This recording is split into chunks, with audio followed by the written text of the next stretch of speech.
Bismillahirrahmanirrahim. Assalamualaikum warahmatullahi wabarakatuh. Ketemu lagi di Persami Review. Kangen lagi nih kita jalan-jalan, tapi belum sempat jalan-jalan cuy. Kenapa? Karena masih nunggu tempat yang di sini untuk kita review ya. Untuk jadi project kita Persami. Kembali lagi di perjalanan seram tapi happy Persami, namun nggak sama anak-anak nih karena kita nge-review. Ini lagi viral suara. Beberapa bulan lalu viral video seorang wanita di Malaysia yang mengunduh ayahnya bekerja sebagai penggali kubur. Saat menunggu, ia merekam di sekitar makam dan ada suara misterius yang terdengar seperti suara jeritan terekam dalam ponselnya. Gitu ya sebenarnya itu suaranya. Dan memang menjadi pelajaran banyak nih ya kalau misalnya kita sikapi ini. Kenapa aku pilih ini ya? Mudah-mudahan jadi sebuah pembelajaran. Misteri suara jeritan minta tolong di pekuburan Malaysia.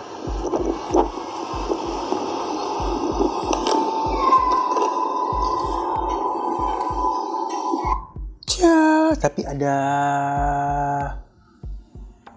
gema ya. Gitu kayak apa? Echo ya.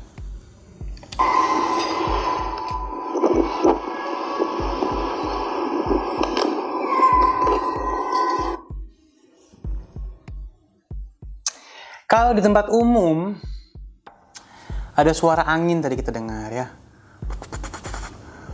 Terus tiba-tiba kalau ada orang teriak tidak akan seperti di dalam ruangan teriaknya pastinya.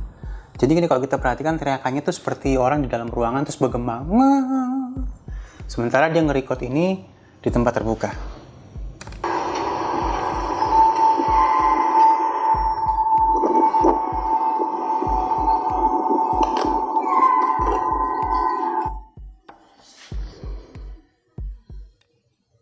Mungkin nggak sih kita bilang ini fake?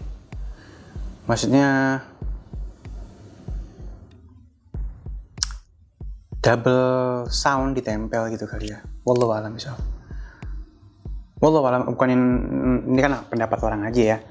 Karena handphone di tempat umum suara aja tadi kedengeran. Suaranya sama suara itu tuh, maaf ya kalau misalnya gini, harus gini gitu. Tapi ini enggak, jadi kayak dia tertimpa dan menjadi dominan gitu. Tapi di tempat yang suara itu kayak di tempat yang tertutup dan gema,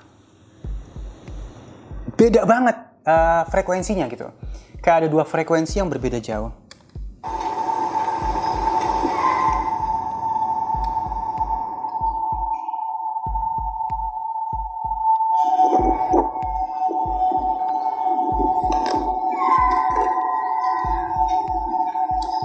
Oke.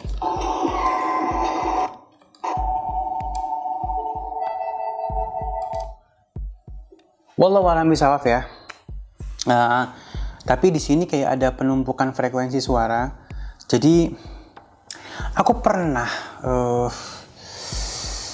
ngerekam musik di kamarku. Jadi kalau zaman dulu mikrofonnya masih gede-gede gaban, kita masukin ke dalam gitar sama Boy ya, Iwan Boy namanya, orangnya masih ada. Aku nyanyi, Iwan Boy masukin ke dalam gitarnya, jadi ada lubang masukin gitu mikrofonnya, tip deck, jadi dua-duanya ngerekam, frekuensi sama. Begitu kita setel nggak ada suaranya, tapi begitu kita habisin volumenya muncul suara. Dia ikutan nyanyi gitu. Gitu. Ada nadanya segala macam. Wah, gila, kita lari tuh. Dari lantai 2 lari ke bawah. Oh my god, siapa yang nyanyi? Suara gue gak masuk, tapi suara makhluk itu masuk gitu kan. Suara kita blas, suara gitarnya blas gak ada. Didominasi sama suara dia. Di sini masih ada suara angin.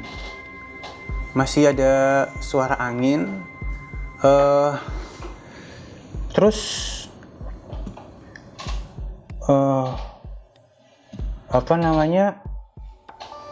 kayak ada dua frekuensi yang berbeda yang masuk di situ.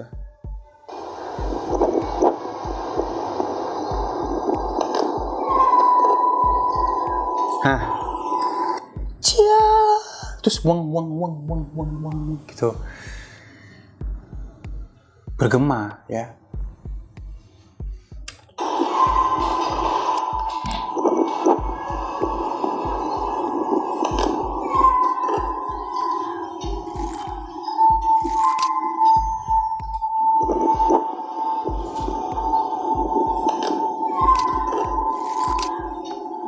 Oke, dan wallahu a'lam bishawab, ini real atau fake ya, tapi aku lebih prefer untuk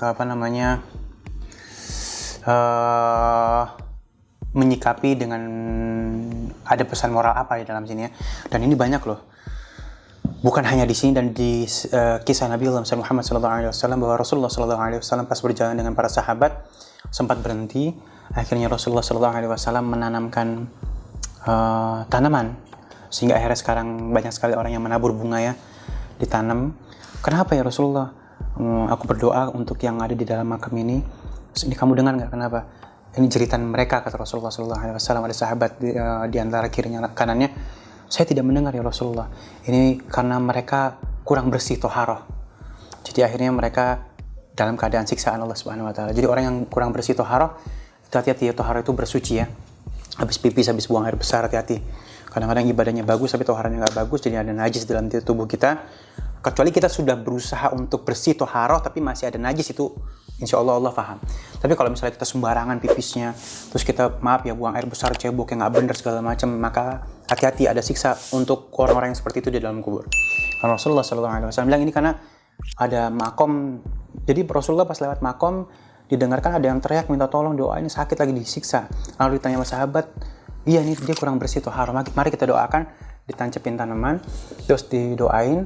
Habis itu Rasulullah berdoa untuk ahli makam. Terus dia jalan, kenapa kok pakai tanaman segala macam? Ada beberapa kisah khilaf ya, mungkin ini hanya alim ulama yang paham ya. Aku menceritakan dari apa yang aku dengar.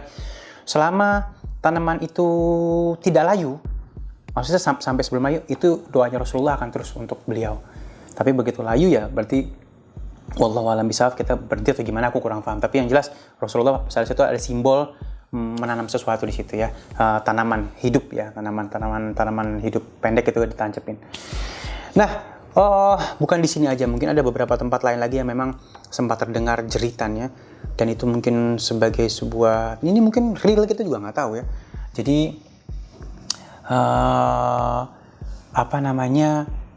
aku nggak bisa bilang ini fake atau apa, nggak bisa juga. Tapi wallahu a'lam bishawab, kita ambil baiknya aja ya gitu ya.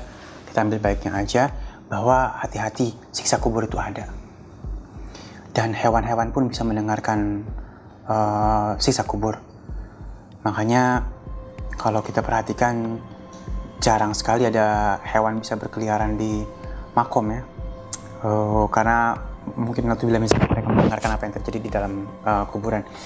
So teman-temanku semuanya, kalau misalnya menyikapi ini, banyakin la haula wala quwwata illa billahil azim, dan yakin satu hal yang harus kita dengar baik-baik, kita kematian.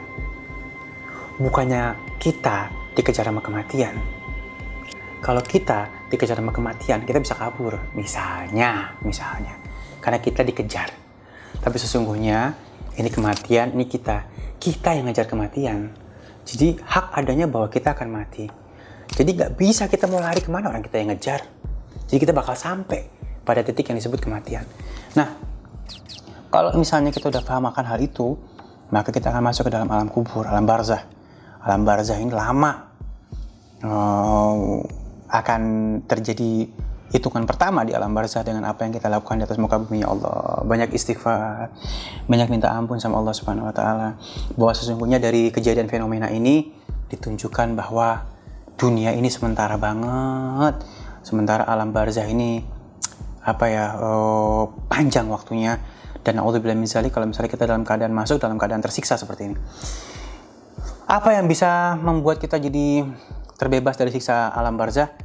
Banyakin istighfar, banyakin Al-Quran, karena Al-Quran akan menerangi kita di alam kubur. Terus kalau misalnya kita udah masuk alam barzah seperti ini, apalagi selain dari Al-Quran yang kita baca, amal soleh yang kita kerjakan, doa dari anak-anak kita. Jadi kalau misalnya adik kita semua yang masih hidup nih, biasain baca Fatihah buat orang-orang ahlil makom. Orang tua yang misalnya udah nggak ada, jangan lupa setiap hari minimal setelah habis sholat kirim Fatihah. Insya Allah akan menerangi mereka dan mudah-mudahan mereka terhindar dari siksa kubur. Jadi hikmahnya satu, alam barzah itu ada, terus jadikan sebuah pembelajaran. Kalau misalnya saat ini kita nggak bisa dengar ya apa yang terjadi, mungkin ya jangan buat kita terlena. Kalau misalnya kita bisa dengar, bayangin setiap kita lewat kubur ada yang teriak gitu, waduh kayak apa, langsung ya Allah pada taubat semua kali. Orang pada taubat semua, ya Allah itu ada yang teriak-teriak karena disiksa zina, aduh, bisa teriak-teriak, kita semuanya bisa langsung istighfar, langsung taubatan nasuha. Tapi untuk hal yang gaib ini sebenarnya Allah udah terangkan walaupun sedikit bagi orang-orang yang paham dan mau memahaminya. Kalau misalnya orang yang cuek-cuek aja ya nggak dapat apa-apa ya. Oke guys, sikapi dengan positif. Aku mohon maaf lahir batin kalau menyikapi ini fake atau apa, itu bukan kapasitasku, tapi mungkin tadi aku hanya sebuah intermezzo sehingga akhirnya kita bisa berpikir lebih banyak ya cabangnya.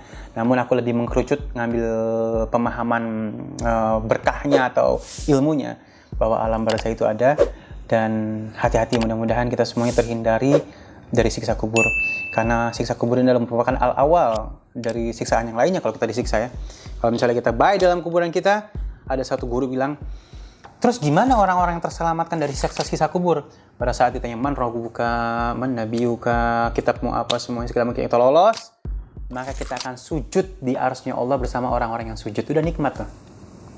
Jadi kita udah nggak ada di situ, kita akan sujud bersama orang yang sujud di arsy Allah sampai nanti di pembangkitan. Jadi tiupan sangkakala yang kedua, pertama matikan, yang kedua membangkitkan. Nah itu kita akan bangkit bersama. Jadi sekarang yang masih tinggal di situ yang dalam keadaan tersiksa. Kalau yang udah nggak di situ, lagi sujud bersama di arsy Allah dalam keadaan baik ya, dalam keadaan khair, husnul khotimah insyaallah. So teman-temanku semuanya, banyak yang bilang ziarah kubur ini bagus ya, yang bid'ahin terserah dia lah, kita nggak paham ya. Kalau misalnya kenapa kita ziarah kubur ya, untuk mengingatkan bahwa kematian itu ada dan kita yang kejar kematian, bukan kematian mengejar kita. Wallahu a'lam bishawab. Dan mudah-mudahan fenomena ini menambahkan keimanan kita kepada Allah Subhanahu wa taala. Assalamualaikum warahmatullahi wabarakatuh.